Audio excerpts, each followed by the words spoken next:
세계 역사를 바꾼 그러한 씨앗에 대한 이야기가 있더라고요. 몇 권의 책들이 나와 있는데요.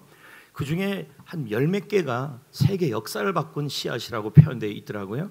근데 그 중에서도 대표적인 공통적으로 나누는 그 씨앗들이 뭐가 있냐면 밀, 면화, 감자 이렇게 표현이 되더라고요. 밀은 어떻게 세계 역사를 바꿨냐 했더니 그동안은 사냥을 했었는데 이 밀 덕분에 농사가 시작되었고 농사가 시작되니까 사람들이 모이게 되고 모이게 되니까 도시가 생겼다는 거예요. 그래서 밀이라는 것 자체가 인류 역사를 바꿀 수 있는 중요한 역할을 했던 것이 이 밀이었다고 얘기를 해요. 두 번째, 이 면화는 뭘 의미하는 것이냐면 여러분 면화를 가지고는 뭘 만듭니까? 하여튼 뭘 만들죠. 근데 그 면화 덕분에 시작된 게 뭐냐면 산업혁명입니다. 18세기에 영국의 산업혁명이 일어났는데 인류 역사가 확 바뀐 거 아닙니까? 지금 스마트폰에서 인공지능 시대로 바뀌는 것처럼 그런 엄청난 역할을 한 것이 산업혁명인데 그 산업혁명을 가능하게 했던 것이 뭐냐면 이 면화 씨앗이었다고 설명을 하더라고요. 그래서 면화를 통하여 직물이 만들어지고 옷이 만들어지고 대량 생산이 되고 이제 이런 역할을 했던 것이 이 면화였다고 얘기합니다. 세 번째는 감자인데요. 이건 우리나라도 마찬가지입니다. 원래 우리나라가 처음부터 감자가 있었던 것이 아니라 아마 제가 어디서 본 건데요. 아마도 조선시대 때 감자가 들어와 가지고 그 감자를 재배하고 나서부터 기근이 좀 이겨지게 되고 우리나라뿐만 아니라 전 세계적으로도 감자가 제대로 재배가 되고 난 이후부터 뭐가 없어지기 시작했냐면 사람들이 굶어 죽는 일이 좀 적어지게 됐고 사람이 굶어 죽는 것이 적어지니까 인구가 늘어나요, 줄어들어요? 늘어나게 된 거죠. 그래서 이 감자 역시도 중요한 역할을 했고 제가 한번 질문을 해보겠습니다. 우리나라에는 감자가 먼저 들어왔을까요? 고구마가 먼저 들어왔을까요? 네? 여러분 맛없는 것은 먼저 들어오게 돼 있잖아요. 맛있는 게 뒤에 들어오잖아요. 고구마가 나중에 들어왔는데 이 고구마가 정착되기까지 우여곡절이 굉장히 많았더라고요. 어떤 그 사람들을 통해서 그래서 이 밀, 면화, 감자 이런 것들이 인류 역사에 문명을 바꿀 수 있는 역할을 했는데 이들 씨앗들보다 더 위대한 씨앗이 있는데요. 그 위대한 씨앗이 예수님의 부활이라는 것입니다. 여러분 예수님의 부활은 죽음을 이기고 그리고 이 땅에서의 절망을 이기는 그러한 역할을 한 것이 예수님의 부활입니다. 그래서 오늘 말씀의 제목은 하나님이 쓰시는 승리의 드라마. 이 승리의 드라마는 부활의 역전승이라고 표현되어 있는데 예수님이 우리가 부활했던 날을 오늘 기억하는데요. 예수님이 죽음에서 부활했던 그 부활이 문제는 우리에게도 승리의 드라마를 써주기 시작했습니다. 그것이 언제냐면 이 세상에서도 우리는 승리의 드라마를 쓰게 됐고 부활 덕분에 그리고 나중에 장차 죽음 이후에 예수님이 부활하실 그때에 우리도 예수님이 부활하실 그 몸으로 부활할 수 있기 때문에 뭐냐면 미래에도 우리 예수님의 부활의 역전승을 줄 수 있는 승리의 드라마가 되었다는 겁니다. 이 말씀을 통해서 본다면 사람은요 기본적으로 두 가지 때문에 힘들어합니다. 첫 번째가 죽음입니다. 여러분 이 자리에 있는 여러분들 모두 죽는 거 좋아요, 나빠요? 나빠요. 그게 맞습니다. 2장 15절 히브리서 2장 15절 시작. 죽기를 무서워함으로 일생에 매여 종로로 타는 자들 이렇게 되어 있죠. 사람들은 죽음을 무서워한다는 얘기입니다. 여러분은 죽는 게 좋아요, 나빠요? 나빠요. 오늘 해피코스 토크할 때도 제가 이 얘기를 나누는데요. 사람들이 죽음을 싫어하는 이유가 있어요. 무서워하는 이유가. 첫 번째는 여러분이 사랑했고 좋아했던 사람들과 이별 때문에 그래요. 말 그대로 예수 그리스도 안에서 죽었음에도 불구하고 우리가 장례식장에 가면 많은 분들이 그리스도를 믿음에도 불구하고 왜냐하면 많이 울어요. 왜냐하면 다시 만날다라는 소망은 있지만 이게 이별이라고 생각해서 눈물이 날 수밖에 없지요.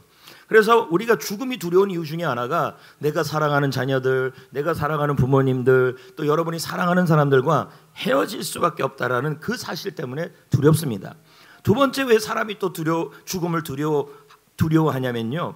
여러분들 저나 여러분이나 누구나 할 것 없이 다 죄책감인들이 있어요. 근데 사람이라는 게 영혼을 사랑하는 마음이 있기 때문에 영혼, 이 영적인 세계에 대한 그런 것들이 있기 때문에 죄책감 문제가 해결 안 됐을 때 사람들이 죽을 때 어떤 마음이 드냐면 이대로 죽으면 큰 벌을 받을 것 같은 그런 마음들이 듭니다. 오늘 토크 시간에도 이 얘기를 할 건데요.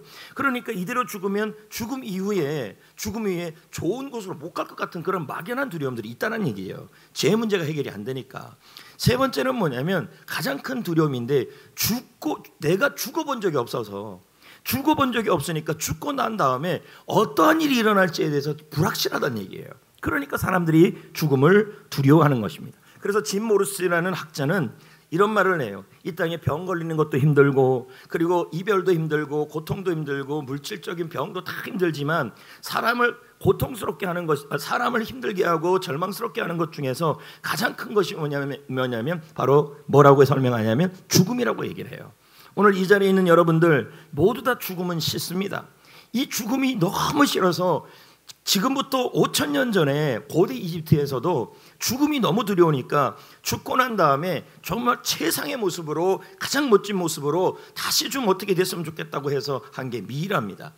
그림에도 저렇게 나와 있지만 옆에 있는 저게 미이랍니까? 관입니까? 관이죠. 그러니까 사람 모양의 관을 만들어 놓은 거죠. 저 관에다가 뭐가 들어가 있는 겁니까? 저 미이라가 들어가 있는 겁니다. 개 중에 이게 대형 박물관이나 이집트 박물관에서 찾아낸 건데요. 개 중에 저 미이라가 좀 괜찮은 미이라를 저기다 제가 올린 겁니다.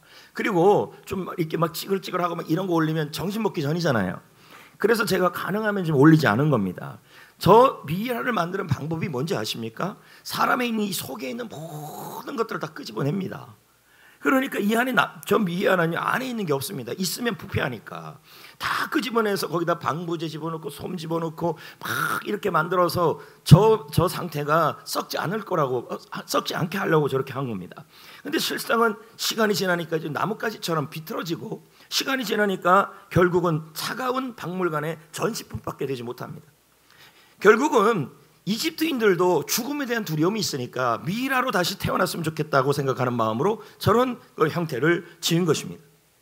여러분, 오늘 이 자리에 있는 여러분들, 저도 그렇고 여러분도 그렇고 우리는 장차 이 죽음에 대한 두려움이 있는데 오늘 예수님의 부활은 죽음에 대하여 승리의 드라마를 여러분에게도 있을 수 있음을 설명하고 있는 겁니다.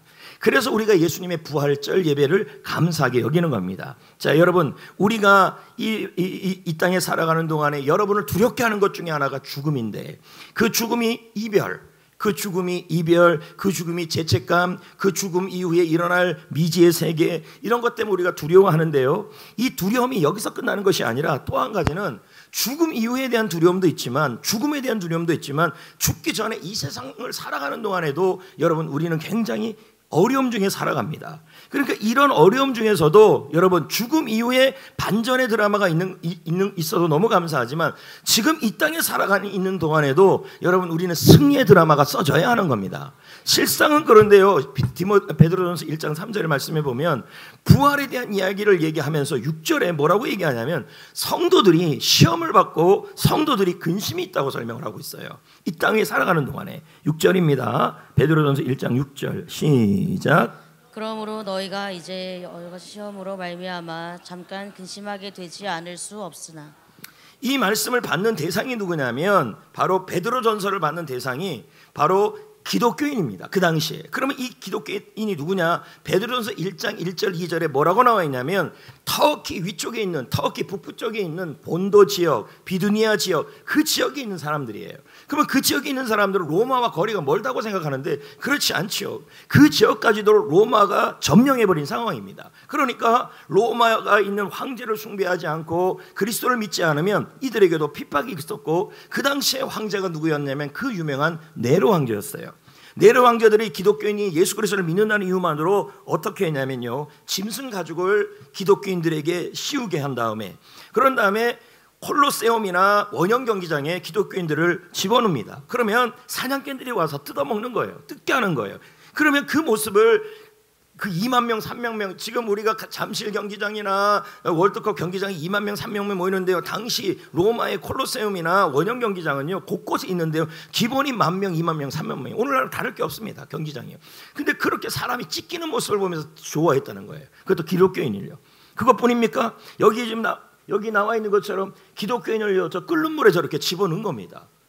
저런 고통이 매일매일 저런 고통을 준비되어 있는 것입니다. 왜 그렇습니까? 예수 그리스도를 믿지 말라는 거예요. 예수를 믿지 말고 로마 황제를 믿으라고 지금 설명을 하는 것입니다.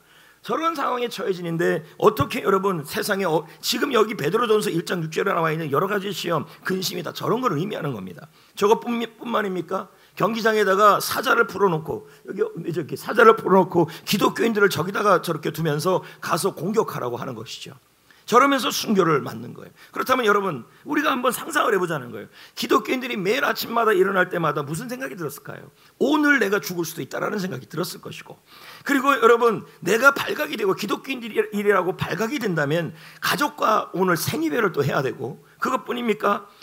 기독교인이라는 이유로 발견이 되면요 집과 재산이 다 몰수를 당하는 것이죠. 마치 그 북한에서 기독교를 믿고 예수 그리스도를 믿는다는 이유만으로 모든 그동안에 가지고 왔던 재산이나 직장이나 그런 걸 모두 몰수당하듯이 기독교인은 그럴 수밖에 없는 상황입니다. 그러니까 이 땅에 살아가는 이 베드로전서를 듣는 이 기독교인들은 뭐냐면 이 땅에 장차의 문제도 있지만 당장 이 땅에서의 삶 자체가 뭐가 되냐면 굉장한 절망과 어려움 속에 있습니다. 그러니까 이런 말이 안 나오겠습니까? 매일마다 내가 예수 그리스도를 믿는데 이 믿음 때문에 이 고통을 언제까지 받아야 하는가?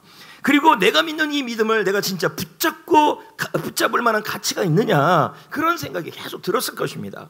그런데 우리는 지금 저와 여러분은 현재 초대교인 성도들이 받았던 그러한 현재의 절망과는 거리가 멀겠죠. 그러나 각자는요 나름대로 절망들이 다 있다는 것입니다.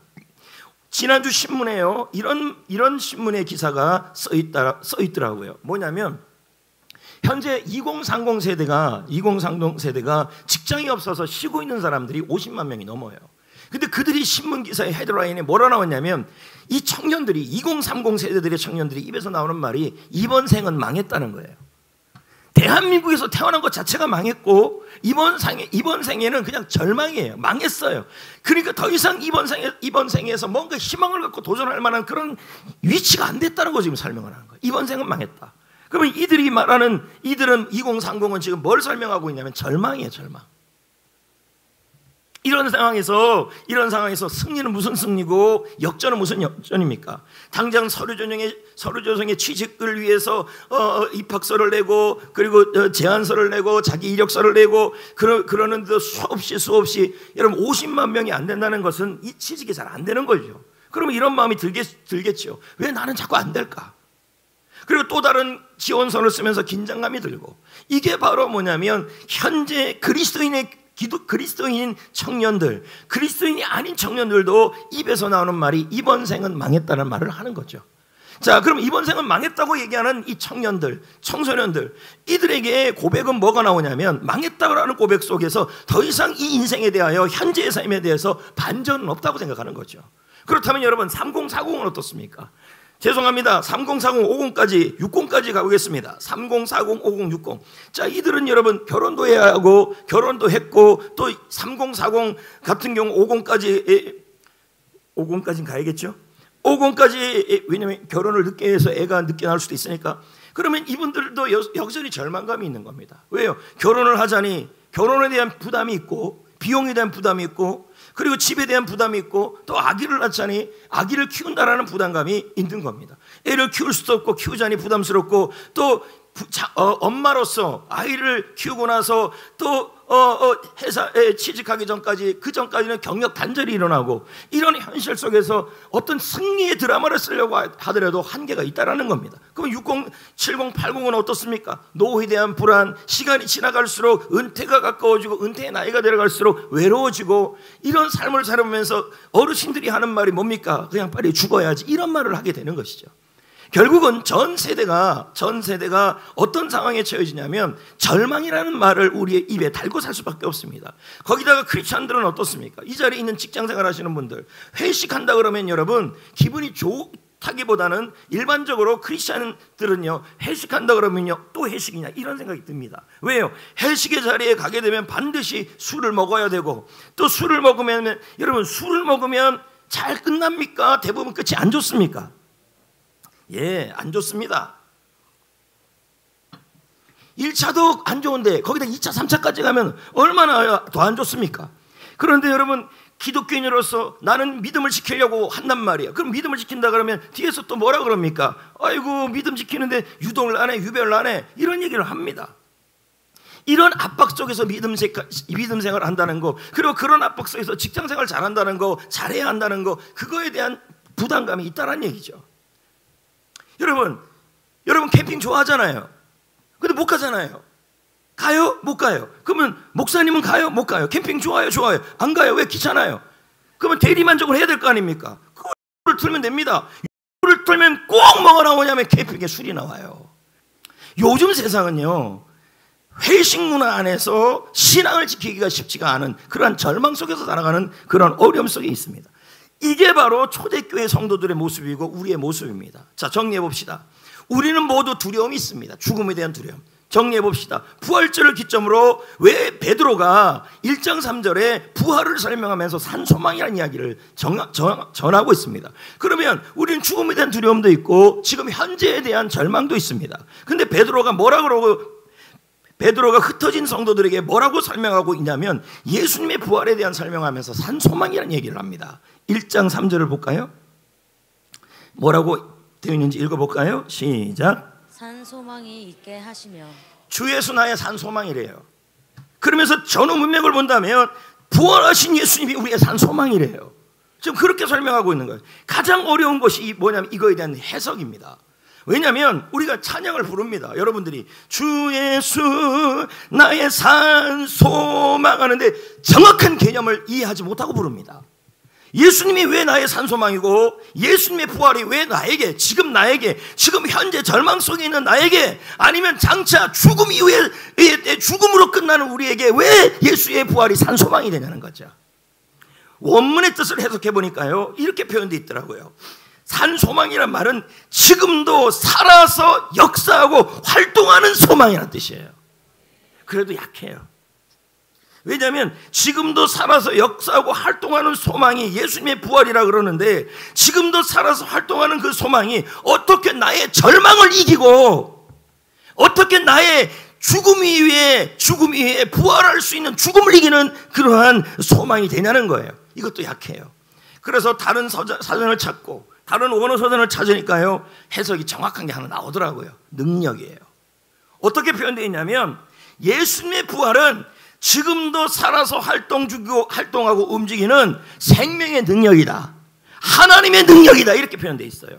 왜 이게 가능하냐면요, 사도행전에 보면 하나님이 이렇게 말해요. 하나님이 예수님을 하나님의 능력으로 다시 살렸다, 이렇게 나와요. 그러면 산소망이라는 건 뭘까요?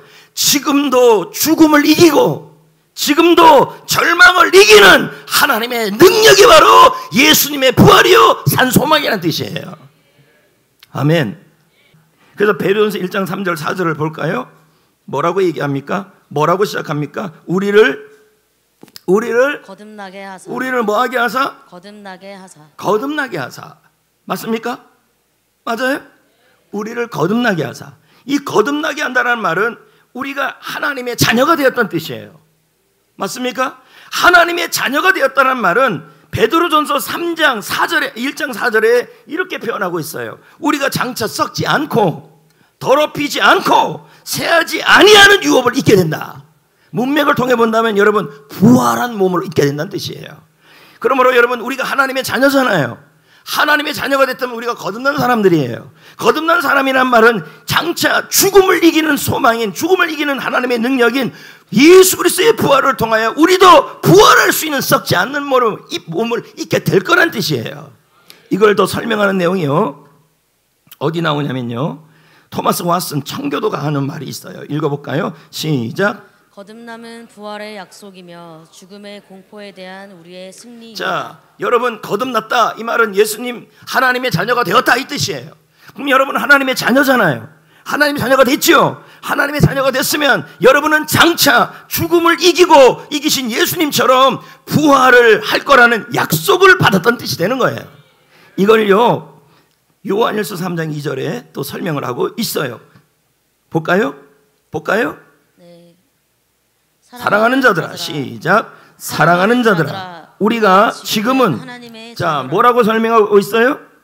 그럼 우리는 하나님의 자녀예요. 거듭났어요. 그러니까 어떻게 된대요? 장래 어떻게 될지 아직 우리 아직 부활 안 했잖아요. 그러나 그가 나타나시면, 예수님이 재림하시면 우리가 그와 같은 줄, 뭐예요? 예수님이 부활하신 몸으로 우리도 뭐 한다는 거예요? 부활할 것을 알게 된다는 뜻이에요. 하나님의 자녀가 되는 우리가요. 아멘. 자, 그거에 대한 예로 이 나비 보십시오. 저기 뭐가 꼬물꼬물 움직이죠? 아니, 안 움직이죠? 얘 저기 보이잖아요, 애벌레. 저 애벌레가 꽃이 되죠. 꽃이 안에 들어가죠. 그러면 저 꽃이 안이 어두워요, 어둡지 않아요? 어두워요. 근데 저게 끝이 아니잖아요. 저 어두움을 통과하고 나면 뭐가 됩니까? 나비가 되잖아요. 그렇지 않습니까? 마찬가지로 여러분, 우리도 죽음이란 어두움이 있어요. 그리고 죽음이란 어둠이 있다 할지라도 예수 그리스도를 믿은 우리는, 하나님의 자녀가 된 우리는 장차 썩지 아니할 것을 유업으로 얻게 된다는 얘기예요. 예수님이 부활한 몸으로, 지금의 몸이 아니라 예수님이 부활한 그 몸으로 뭐예요? 부활할 거라는 얘기예요. 그러니까 우리는 미래가 승리의 드라마가 준비되어 있다는 뜻이에요. 아멘. 네. 이렇게. 그래서 나중에 장차 예수님이 오실 때 부활하는 몸이 이 몸이 아니죠? 이 몸이 아니죠? 어떤 몸이에요? 영광의 몸. 고린도전서 15장에. 그리고 썩을 몸이 아니라 썩지 아니할 몸. 맞습니까? 그리고 부끄러운 몸이 아니라 어떤 몸입니까? 영광스러운 몸. 그 몸으로 부활할 것이라는 얘기입니다. 그래서 여러분, 지금 우리가 죽음의 공포가 있다 할지라도 예수님의 부활 덕분에 우리는 예수 그리스도 안에서 산 소망이 생긴 겁니다. 죽음을 이기는 하나님의 능력이 장차 우리를 예수님이 부활할 몸으로 부활시켜 주실 겁니다. 아멘. 그래서 보네퍼가 이런 말을 해요. 읽어볼까요? 시작. 부활하신 그리스도는 죽음의 공포에서 우리를 자유롭게 하십니다. 이 얘기를 베드로가 1장 3절을 지나 4절, 5절, 6절을 지나서 오히려 기뻐한대요. 절망이 있는데. 자, 보자고요. 시작. 그러므로 너희가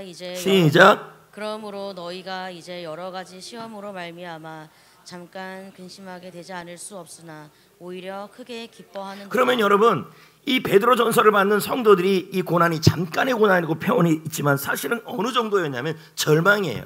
생계에 문제가 생기고 직장에 문제가 생기고 그리고 살아가는 삶에 문제가 생기는 그런 상황이에요. 그런 상황에서도 오히려 기뻐할 수 있다는 얘기예요. 왜요? 예수님이 나의 산소망이 되니까. 주 예수 나의 산소망. 왜 나의 산소망입니까? 절망을 이기시는 하나님의 능력이시기 때문에. 예수님의 부활이. 그래서 헬무트가 하는 말이 뭡니까? 헬무트 틸리케가 하는 말이에요. 그리스도의 부활은 지금의 절망을 뚫는 희망의 문을 열어준다. 빌립보 3장 10절, 부활의 권능을 알고. 여러분, 부활을 권능이라고 표현되어 있습니다. 이 말씀은 뭡니까? 이 말씀은 예수님의 부활은 권능이 되어서 지금도 살아서 움직이는, 절망을 이기는 하나님의 능력이 될 수 있다는 뜻을 설명하고 있는 거예요. 아멘. 그래서 여러분, 에밀 브루노라고요, 스위스의 신학자가요, 아주 멋진 얘기를 했어요. 예수님의 부활을 아는 사람들은요, 모든 절망이 있다 할지라도 그 절망에 대해서 하나님이 위대한 그러나를 만들어내신다고 얘기해요. 그러나, 하나님의 그러나예요. 자, 예를 들면 이런 거죠. 지금 현재 절망이 있어요. 그럼에도 불구하고 여러분, 우리 예수님의 부활은 지금도 살아 역사하시는 하나님의 능력이 되니까, 그 능력 덕분에 하나님은 예수님의 부활을 통해 지금 현재 여러분의 고난과 절망도 하나님의 그러나의 드라마로 만들어내신다는 뜻이에요.